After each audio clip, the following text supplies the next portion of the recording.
time is 6:02 on February 26th, and I call this meeting of the Clear Creek Independent School District to order.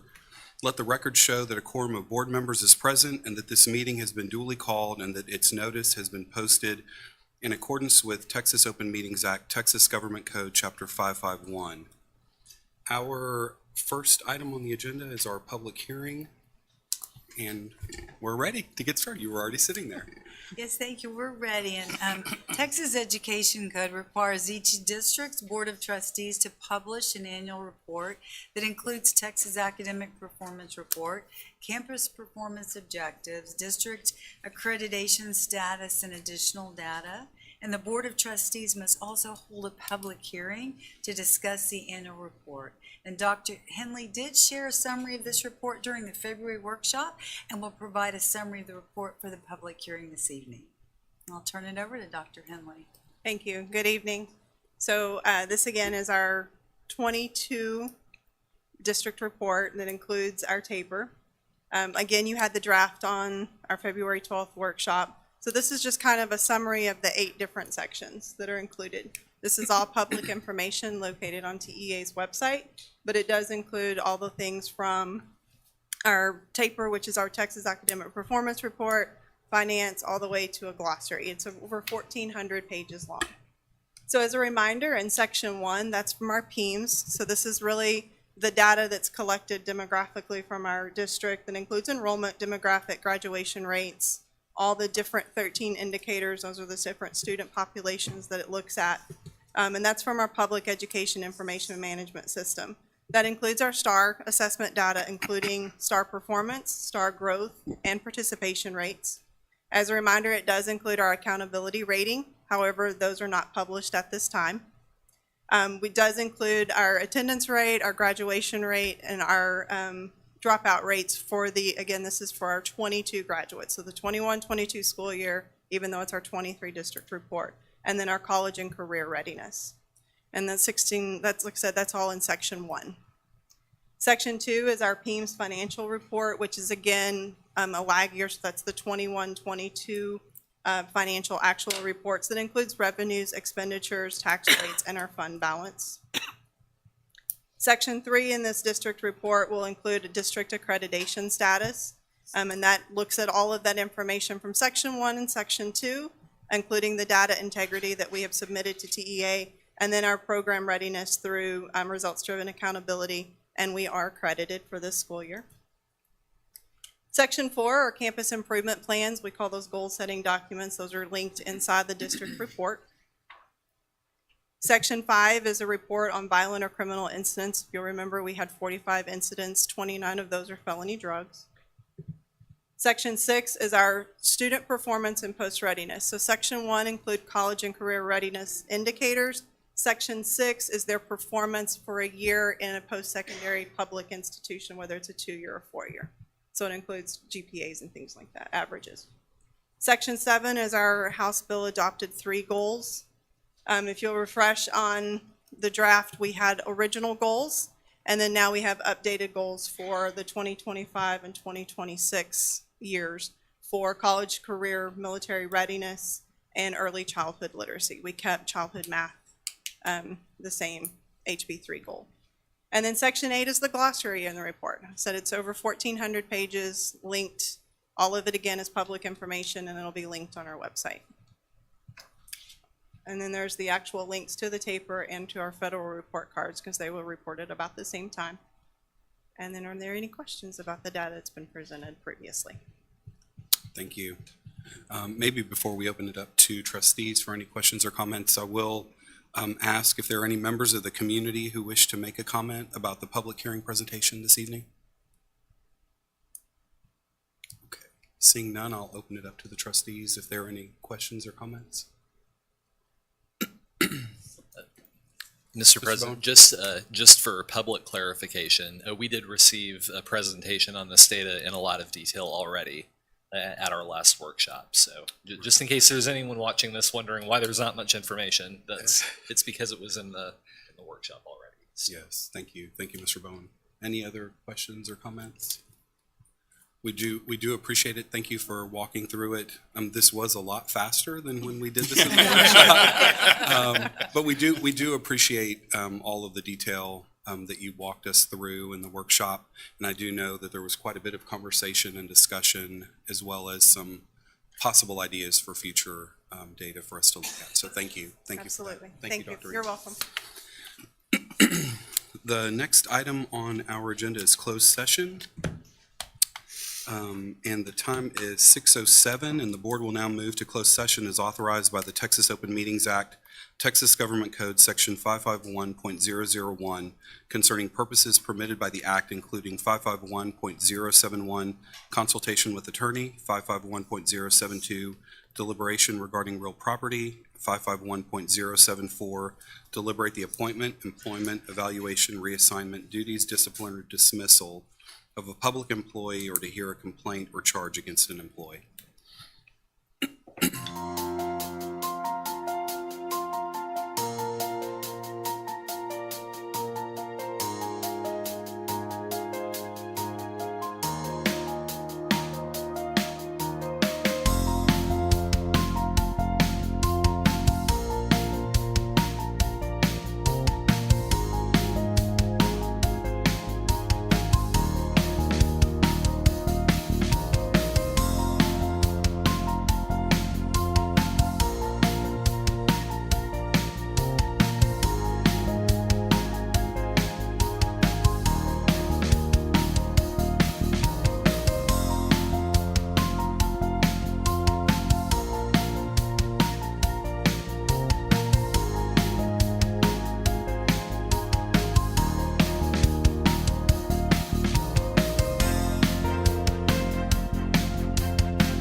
Good evening. The time is 7:21, and I call this meeting back into open session. The next item on our agenda is Pledge of Allegiance and the Texas Pledge. Have some McWhorter friends that are going to come up and help me. Looks like maybe Safety Patrol? Lighthouse team. All right, a lighthouse.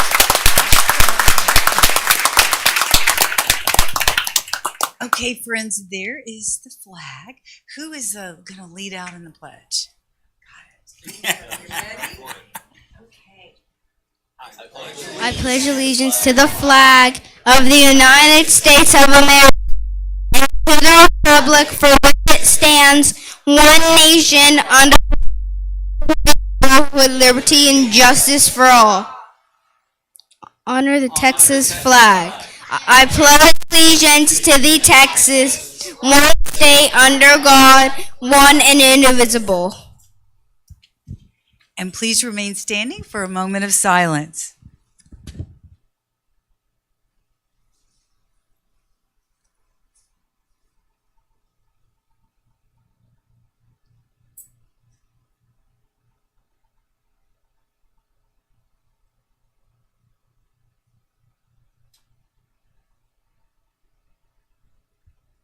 Thank you, and you may be seated. Well, McWhorter friends, tell me about the Lighthouse team. What does a Lighthouse team do? We do a bunch of fun stuff, like whenever there's an event, we help. Okay, so you're kind of helping out with all events. And can you quickly tell me what grade you're in? Second?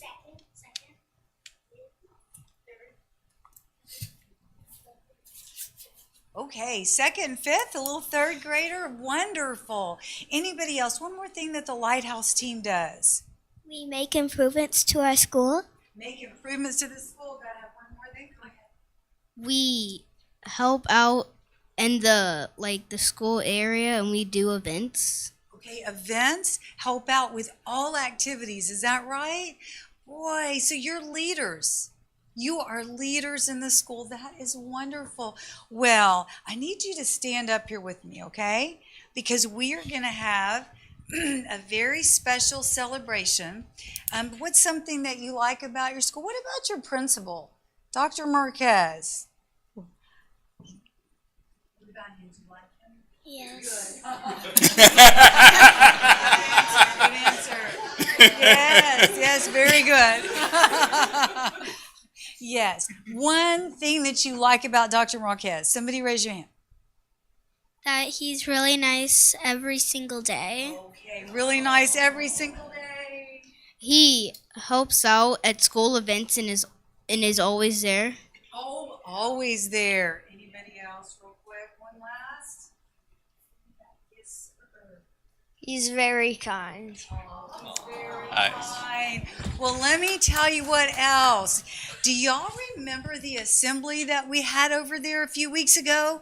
And they gave him a big award? Was he surprised? Oh my gosh, he was so surprised, wasn't he? All right, well, we are going to talk about that right now. So would you guys stand up here with me? And we're going to share a little bit about that.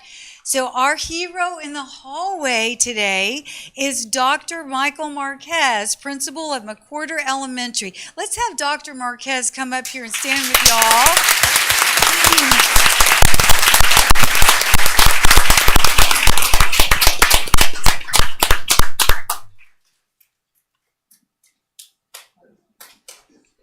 Well, and let me tell you about this award. He was recently surprised during a special assembly with the Service Member Patriot Award from the National Guard and Reserve.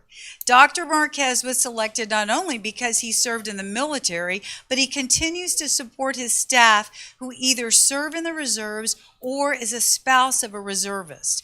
The Patriot Award reflects his efforts to support citizen warriors through a wide range of measures, including flexible schedules, time off prior to and after deployment, caring for families, and granting leaves of absence if needed.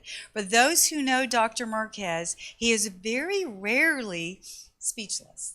And this surprise, he was speechless when he received that award. We are so, so proud of you, Dr. Marquez. Congratulations.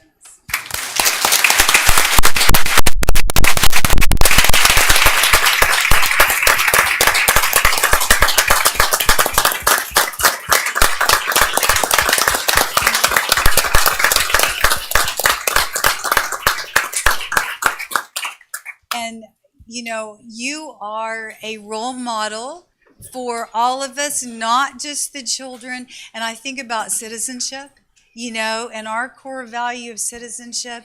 And can you just tell us what drives you to continue? You serve the country, you serve the children. What drives you?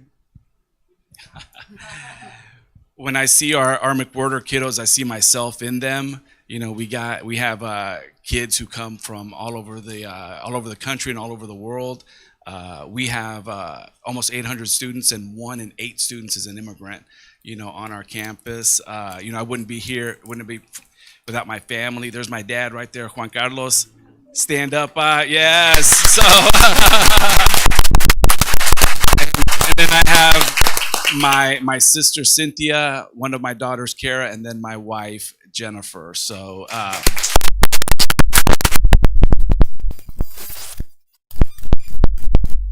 kiddos in myself, I see myself in them, and I see one day they could be standing up here, you know, just being proud and not really knowing why they recognize me. I just wake up every day and just do what I do, but I couldn't do it without the support of my wife and family. So, yes. We're going to take a picture, but do you mind? We need the family in the picture, please. Yes, yes, they want to be, yeah, oh yeah, you want to take someone behind you can take the picture.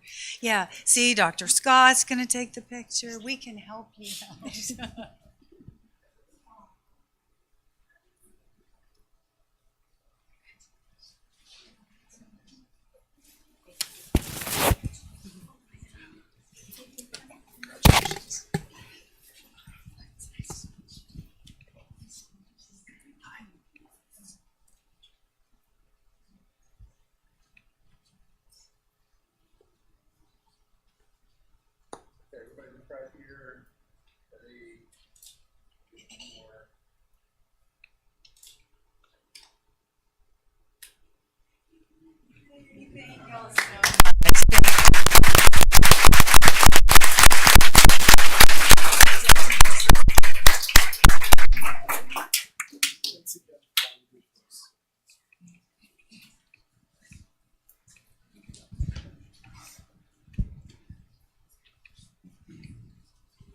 Okay, so Clear Creek ISD has 3 students who were chosen to have their artwork on display in Austin for the Capital Youth Art Month exhibition.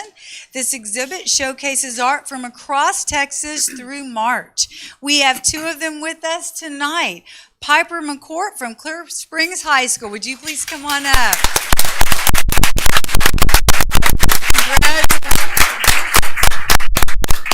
And Lily Tran from Westbrook Intermediate. Please come on up, Lily.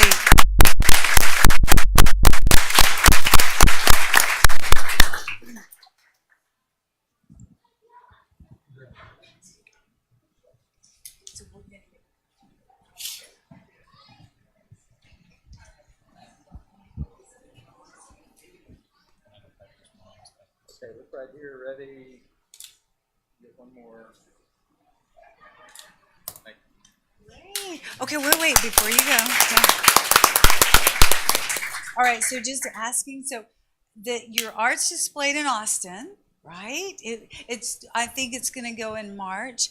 Do you have any plans to go to Austin and see it in the Capitol? Do you? You hope so. Mom, is Mom here? Yeah, I know. We got that. Are you planning on going? Wonderful. And who's an inspiration for you as an artist? Probably my family. They've always supported me in pursuing art, and I'm always grateful for them. Probably my friends and family. Friends and family. Well, thank you, friends and family, for all that. Oh, yes, principals, come on up. Yes. Yes, yes. Ms. Cooper, Dr. Scott, y'all come on up. Hey, thank you.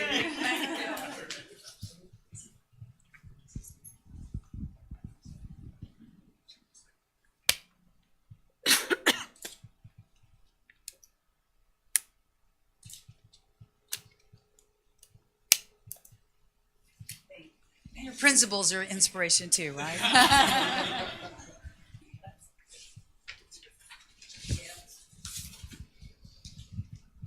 Okay, now we have several people to acknowledge TMEA All-State Musicians. We are very excited to have a full house of musicians here tonight. The next recognition is Music to Our Ears. Clear Creek ISD has a total of 19 band, choir, and orchestra students who have been selected to the 2024 all-state members of the Texas Music Educators Association. Congratulations, and I'm going to call your name by school. So as we call your name, just come on up and we'll get everybody up here. I'll start with the first, Clearbrook High School, Corey Gutierrez and Hayden Flintoff. Come on up. Corey, Hayden.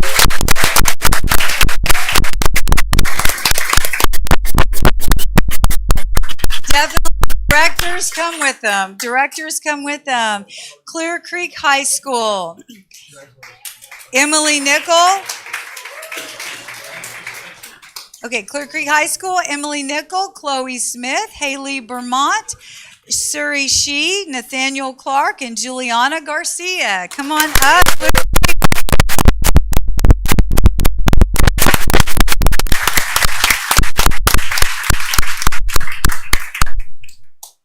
Directors, yes, yes. Come on down. Come on down. Okay, Clear Lake High School, Oliver Lamson and Gavin Tillman.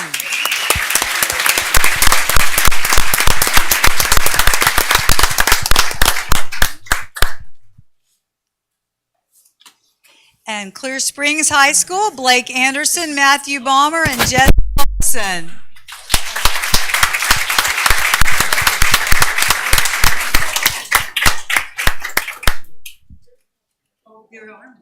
There's page 2 of Clear Springs High School. Continuing on. Okay, excuse me, Enrique Polanco, Renee Darling, Zachary Hernandez, I went last Isaac year. I loved Pan, it. Morgan Townsend, I bought so much stuff in this. and Jonathan Prochnow.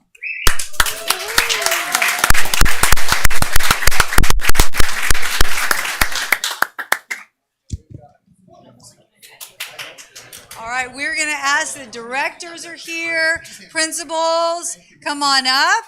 Come on up, Greg Goodman, Mr. Goodman, please come on up. Our director of visual and performing arts. It's a big crowd.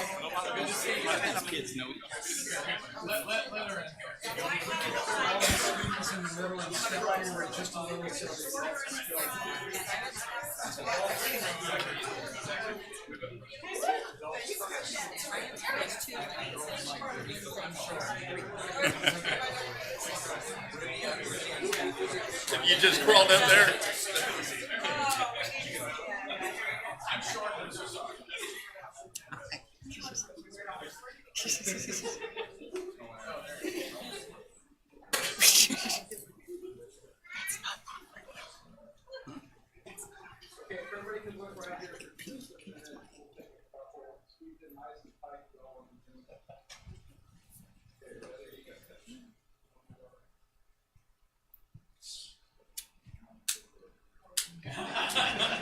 Stay smiling.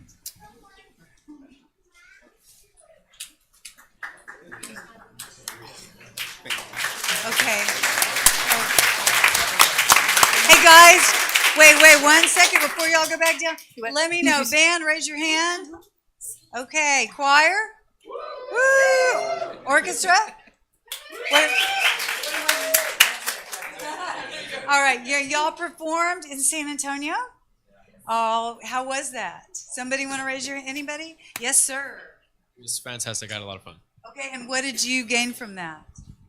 Just wonderful experience. I met a lot of great people, and I had a blast. Yeah, it was great. There's a lot of amazing people across the state with all this talent. We are so grateful that you provide that here in Clear Creek ISD, and thank you, directors, teachers. Yes, yes. Thank you so much.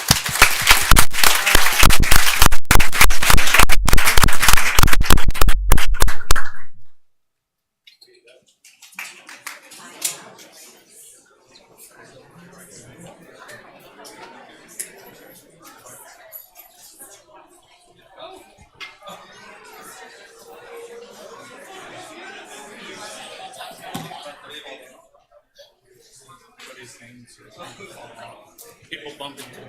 Yeah. Okay, we have one more recognition.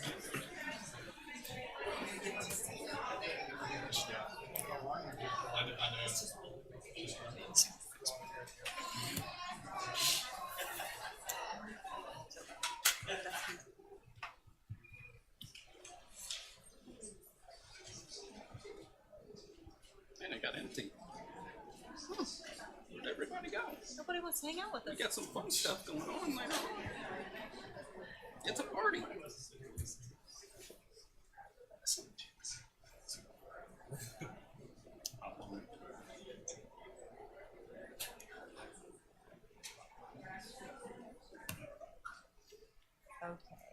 You know, it's not a bad problem to have that many kids in here, that it takes a little while for them to leave. We are so excited about that talent, and it's so many different areas, so we're grateful for that.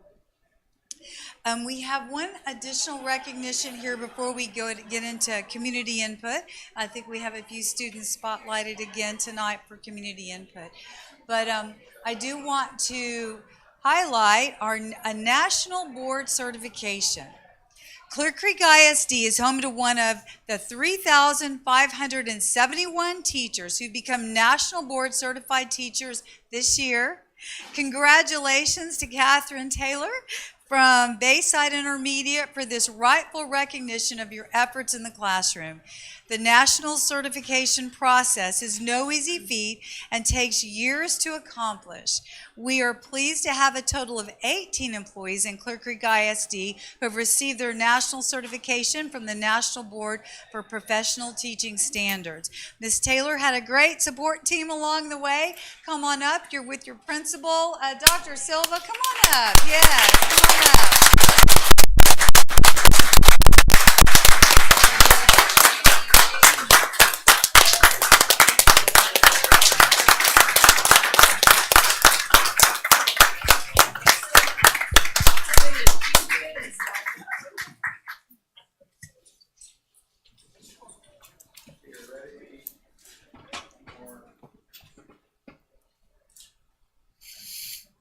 A quick question, what recommendation would you have if anybody is looking to embark on that certification, the very prestigious certification? Well, there's a lot of resources on the website. Clear Creek ISD also has several support groups for teachers that I attended once a month at Clear Creek High School. So there's a lot of support in the district if you just look around a little bit. But my biggest piece of advice, which Miss Walgora gave to me, was just start. Like, you just have to start. Open up that first Word document and go for it. So. And reimbursement for getting that certification? Yes. The Clear Creek Education Foundation does reimburse your registration fee each time you have to, which is $75. And then once you complete your certification, they reimburse all of the fees over a 3-year period. Congratulations, Catherine. Thank you so much.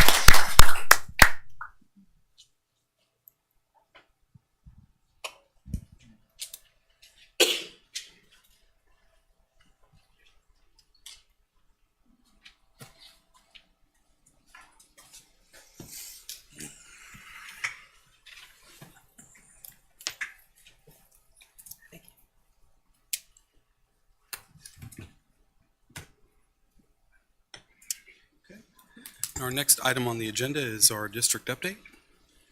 Okay, well, thank you, President Sanchez, and I would like to thank our Board of Trustees for joining us on a day and a half of planning for the future.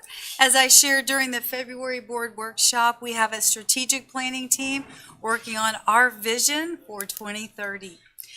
The filing period for the Clear Creek ISD Board of Trustees elections is over. Of the 3 open positions that will be on the ballot, only one will be on the ballot. District 4 incumbent Jeff Larson and Albert Whitloff will be up for voter consideration on May 4th. Congratulations and thank you to Mr. Cottrell and Mr. Cunningham for serving our district for another 3 years. We are very appreciative. We had some outstanding musicals this year. Congratulations to our high school teams for putting forward star-worthy productions. The Tommy Tunes nominations are coming in, and so far, Clear Creek High School, Clear Lake High School, and Clear Falls High School have received nominations. We're waiting for word on Clear Springs High School, and Clear Brook had their presentation or their musical in the fall, so they were not up for the Tommy Tunes. And finally, and a CCISD favorite, our senior to senior prom was held a couple of weeks ago at Clearview High School. This is an opportunity for our graduating seniors to host a special dinner dance for senior citizens. More than 220 of our gold card holders joined us for a spectacular evening, which included a special choir performance by McWhorter Elementary students. So we're grateful for our class of 24 for hosting our seniors. Thank you, and that's our update. Thank you, Dr. Engel. The next item on the agenda is community input. The purpose of community input is for the entire board to receive feedback from citizens. The board will hear the public comments but will not respond except as authorized by the Texas Open Meetings Act to respond to an inquiry by a member of the public or by a board member with a statement of specific factual information, a recitation of existing policy, or to deliberate a proposal to place a subject on the agenda for a subsequent meeting. Matters brought forth that require a response will be addressed by the superintendent as appropriate. All information received is subject to verification. Community input is scheduled for 30 minutes and has 2 forums. Those requesting to address the board in advance of the meeting are granted 3 minutes to address their topics, and those who sign up this evening prior to 6:30 are granted 1 minute. In a district our size, there will certainly be issues or topics which understandably generate considerable interest from the public. It's important for members of our community to be able to address the school board respectfully, without disruption, and without fear of intimidation from other attendees. On behalf of the board, the superintendent, and CCISD staff, we welcome your input during CCISD school board meetings.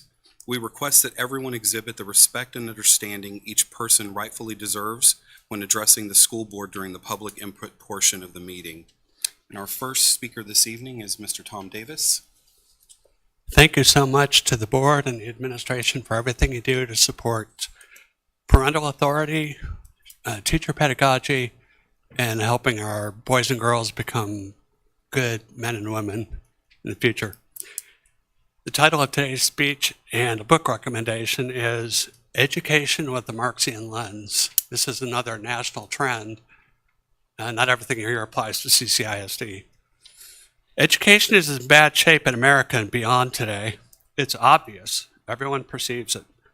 Something is going badly wrong in our schools. Our children aren't learning as they should be. Their mastery of core academic curriculum like reading, writing, history, mathematics, science, and civics has declined to crisis levels and shows no signs of improvement. Meanwhile, they're all learning to be activists, turning their backs on their nations, societies, and even their parents and religions.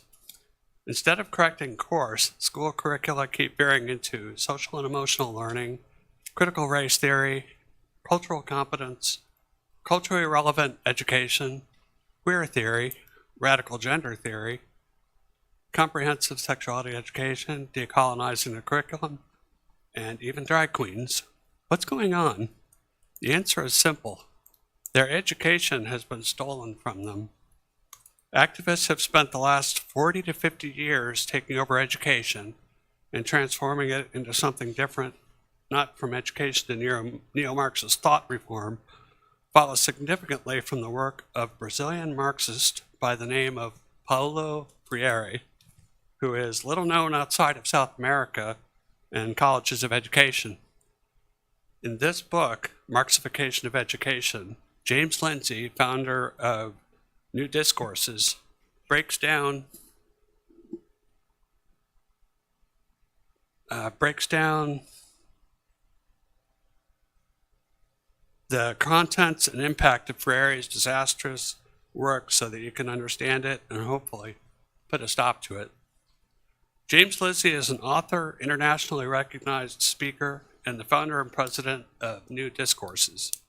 He is best known for his relentless criticism of woke ideology, the now famous Grievance Studies affair, and his best-selling books, including Race, Marxism, and Cynical Theories, which has been translated into over a dozen languages. In addition to writing and speaking, Lindsay is the voice of the New Discourses podcast and has been a guest on prominent media outlets, including the Joe Rogan Experience, Glenn Beck, Fox News, and NPR. And it looks like I've hit the mark on the timing again tonight. Thank you so much for allowing me to broach yet another uncomfortable but necessary topic. Thank you. Our next speaker is Mr. David Lockhart.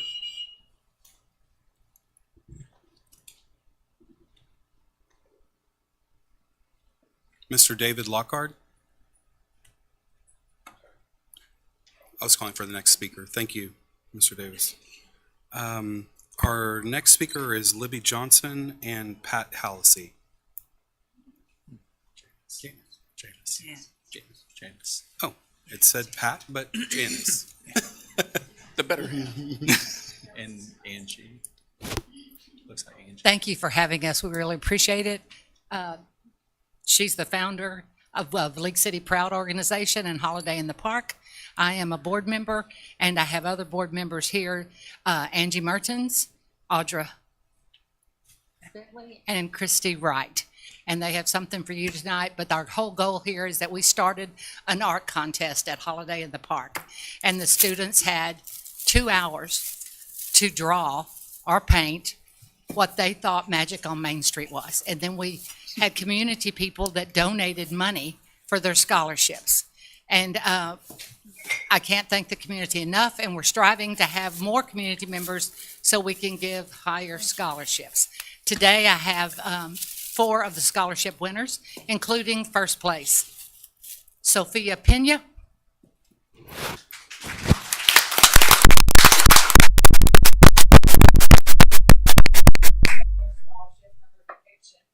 of Magic on Main Street. Fantastic. And then I have, I don't think that is Shanna Guernsey. She's from Clear Creek High School. Sophia is from Clear Springs. And she is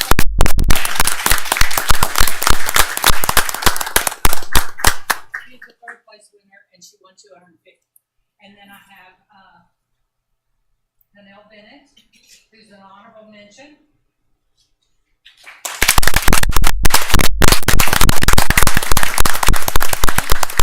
Clear Springs? Yes, Clear Springs. And then did I have one more? Yes. Is it the second place winner? Yes, not. Yes. Anastasia Gonzalez. She was second place.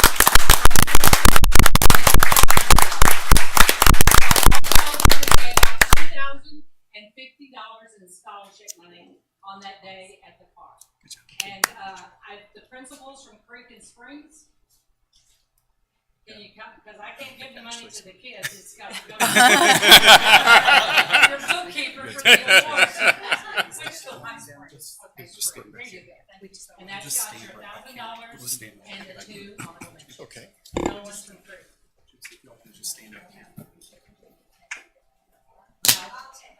I'll give it to Brad. Libby. We got it. We're gonna line up. Okay, then line up behind us. Yeah. Do you want us this way? Yeah.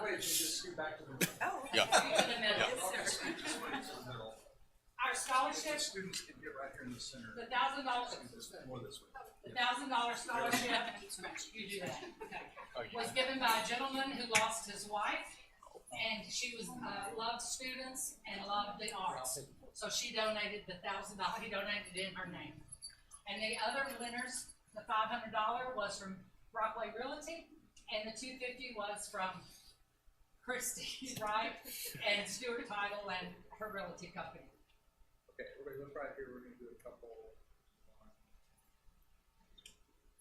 Right here, one more.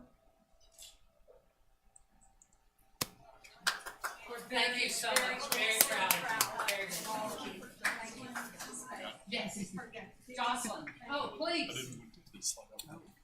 Jocelyn was honorable mention also. Everybody back. Yep. See, I didn't. I'm so sorry, Jocelyn. Come here. Jocelyn was an honorable mention, and she did also a beautiful painting. Nice.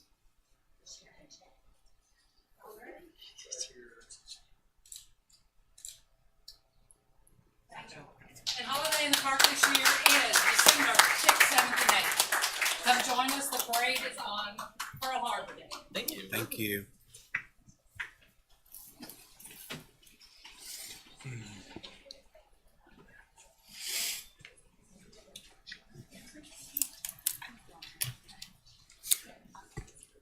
I'll just check one more time. David Lockhart?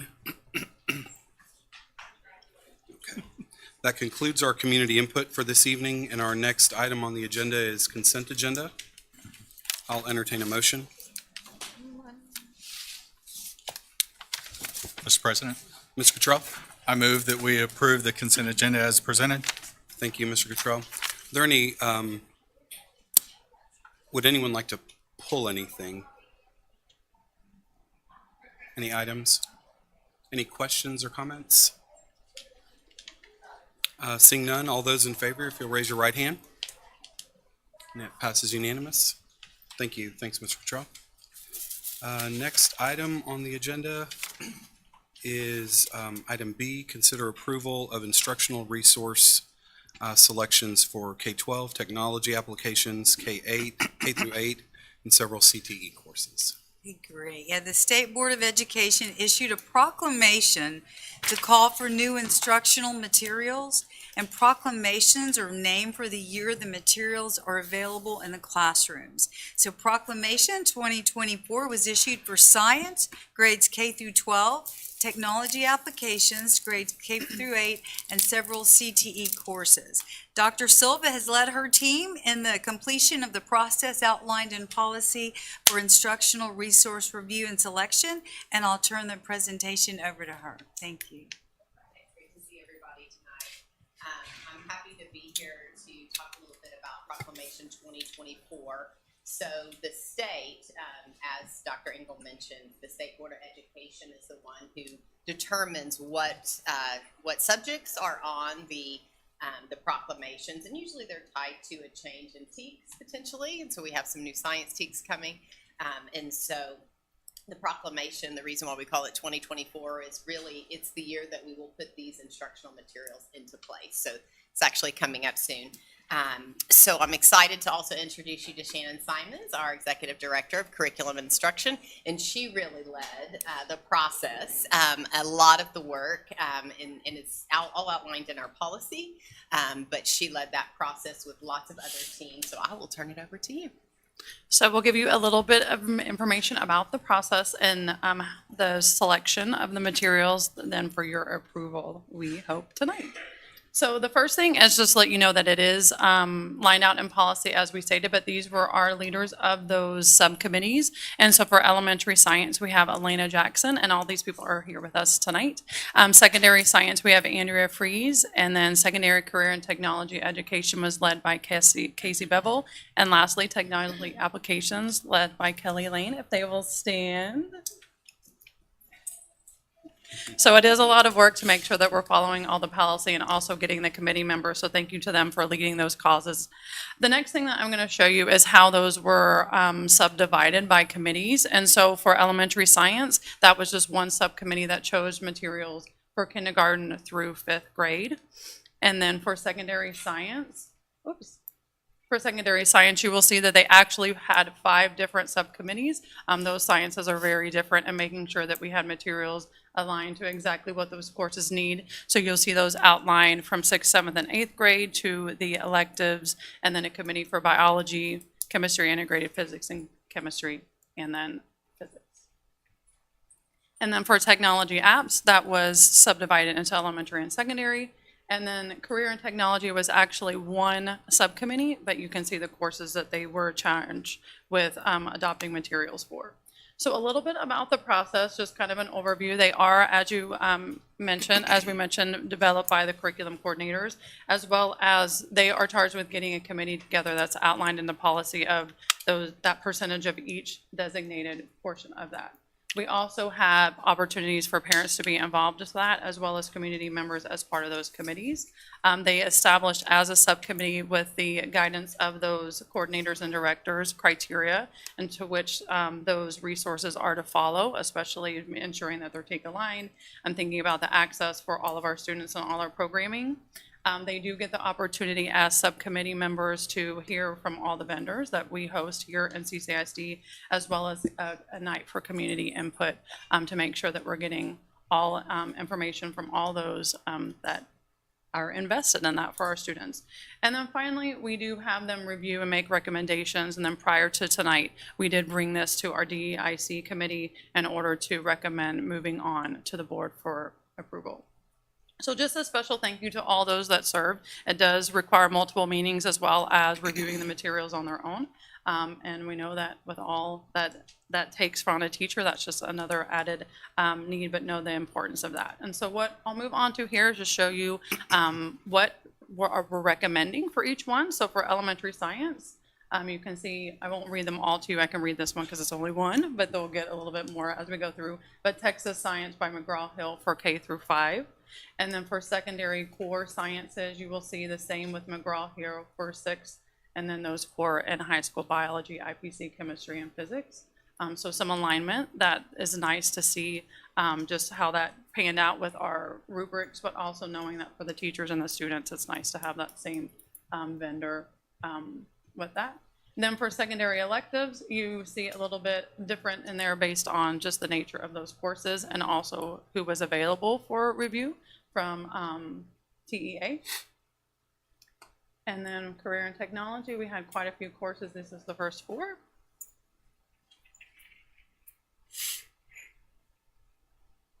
And we did order them by the vendor for you just to see that as well. But here's the next 4.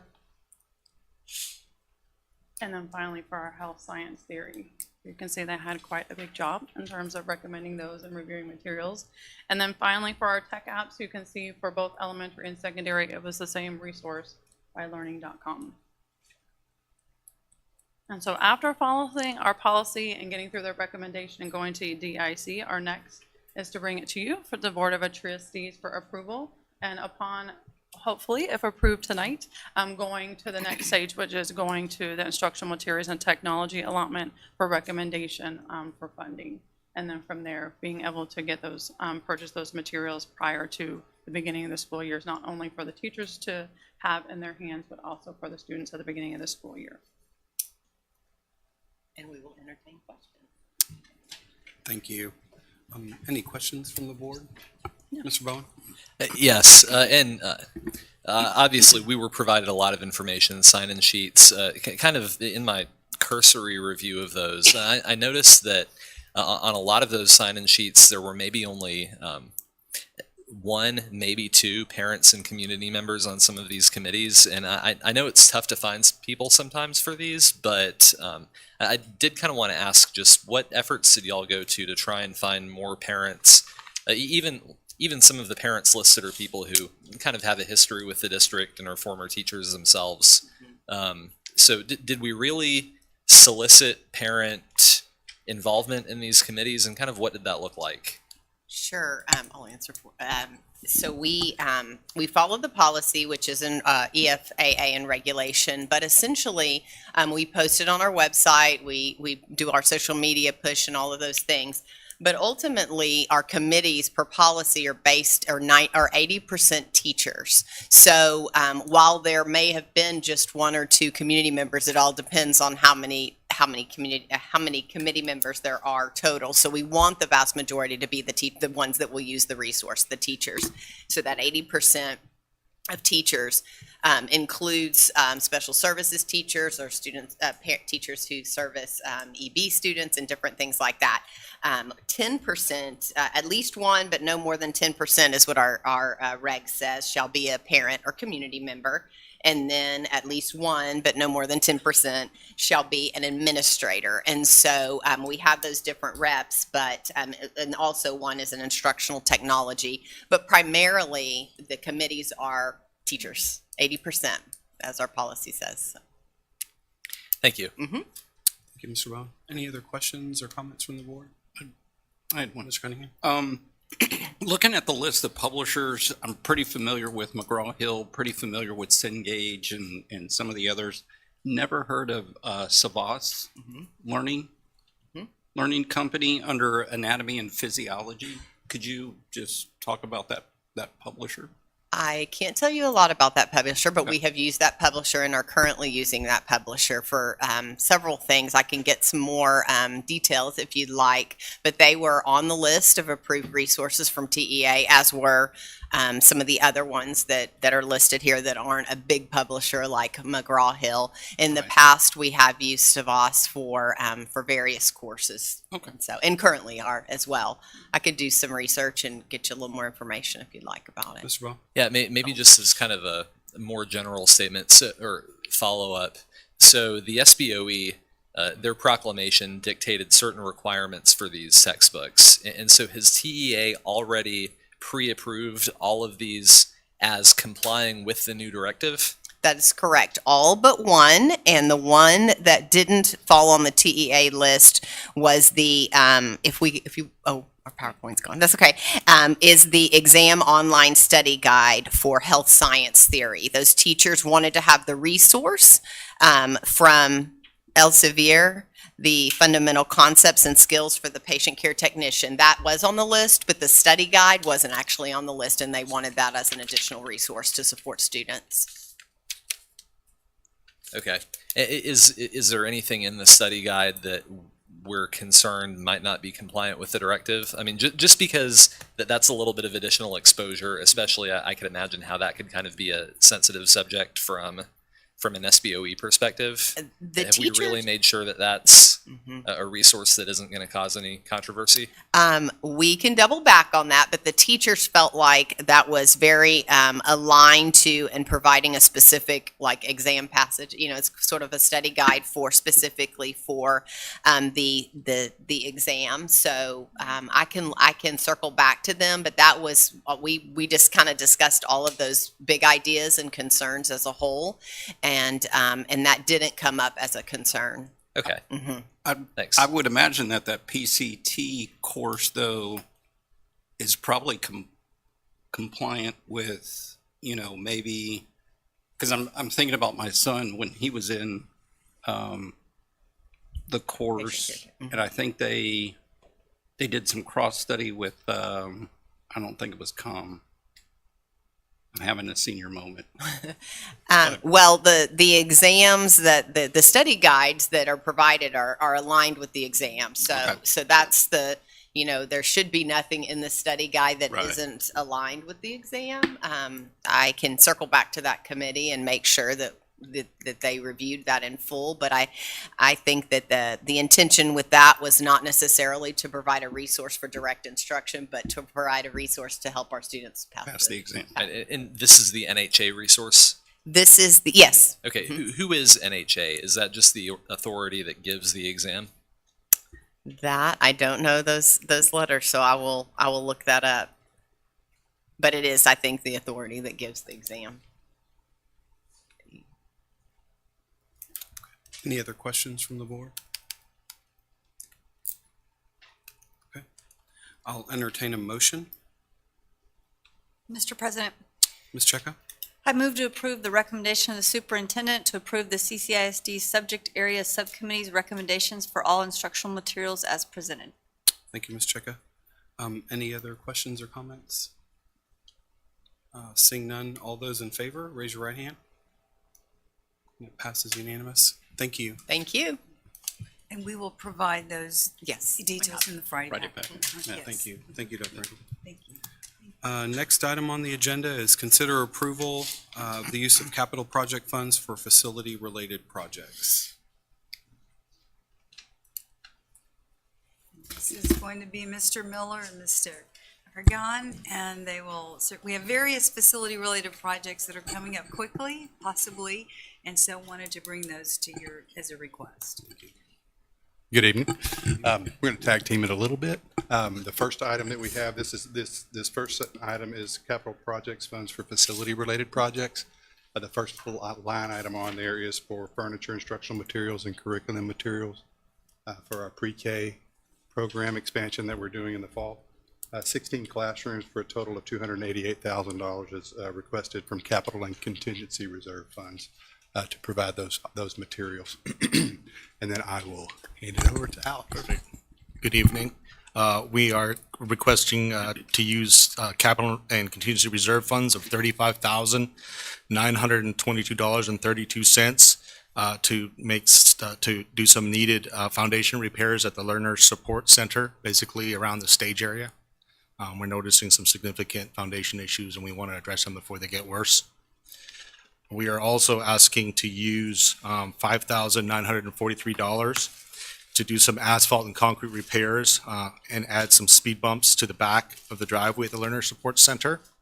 This is a request that maintenance made for us to take care of some damaged concrete and use speed bumps also for speed control and to get some of the water out of the low areas. And then finally, we are asking to use $26,072.48 to make some needed sidewalk curb repairs to the Clear Creek High School Horseshoe Drive, basically outside of the fine arts area. We have some significant sidewalk damage that needs to be addressed. So the total amount of the request is $363,000. Thank you, Mr. Argon. Any questions from the board? Seeing none, I'll entertain a motion. Mr. President, Mr. Bowen? I move that we approve the recommendation of the superintendent for capital funds of $363,000 for facilities-related projects. Thank you, Mr. Bowen. Any other questions or comments? Seeing none, all those in favor, if you'll raise your right hand. And it passes unanimous. Thank you. Okay, thank you. Next item on the agenda, consider approval of the use of capital project funds for school buses. Yes, sir. I'll wait for Dwayne to get up here. We do have an opportunity. I'd mentioned that a couple weeks ago in a Friday memo that Dwayne had given to us as well. Looking to use Bond's 2013 funding to fund 3 school buses for our special education department. I'll let Dwayne go into a little detail on what those buses are. Yes, sir. Thank you. With the known issue we have with CDL driver shortages, we have identified these type A school buses that require only a Class C license to operate. They hold 14 passenger. They will supplement our McKinney-Vento routes, which are in our multi-purpose vehicles, which only hold 9 passengers at the moment. They also can be equipped by removal of 2 rows with a wheelchair tie-down, and they are equipped with 1,000-pound lifts. So they will also help supplement our special services routes. That would put them with a 10-passenger plus the 1 tie-down capacity. Okay, thank you. Any questions from the board? I'll entertain a motion. Mr. President, Mr. Cunningham? I move that the board approves the superintendent's recommendation to approve the use of capital project funds in the amount of $375,000 for the purchase of new school buses. Thank you, Mr. Cunningham. Any questions or comments? I was going to say, as you were reading through it, I know we still continue to have a challenge with bus drivers across the district. And so if we can put a call out asking for folks to consider helping drive school buses, I do know it's extremely important as we transport about 18,000 students across the district. And so I know that HR has been working really hard on that. Now we can incentivize with new buses possibly, if we could get some additional bus drivers. So thank you. Mr. Bowen? Just to add, or Mr. President, as an additional comment on that, That's what's great about this purchase too, is it's open to more people. Correct. So there are drivers who can drive these who may not be able to drive one of the bigger buses. So Absolutely. anything we can do to make that easier on people. Yes, thank you. No, we already have a motion, so if there are no other questions, all those in favor, if you'll raise your right hand. And it passes unanimous. Thank you. And the last item on our agenda is consider approval of purchase of school buses through ILA by board vendor Rush Truck Centers. So we had put some information in last week's memo about some quotes that were obtained from ILA vendors that provide this type of buses. Again, I'll let Dwayne go into how the quoting process took place, but we did identify an opportunity where these were already en route to provide us an opportunity to get those buses live, which compared to some of the 12 and 13-month lead time we're seeing in buses, I think is a great time to take that. So When we reached out to the different vendors we typically use, which was Rush Truck, Longhorn Bus, and Thomas Bus, we found out that the chassis for these type vehicles are very limited on their availability.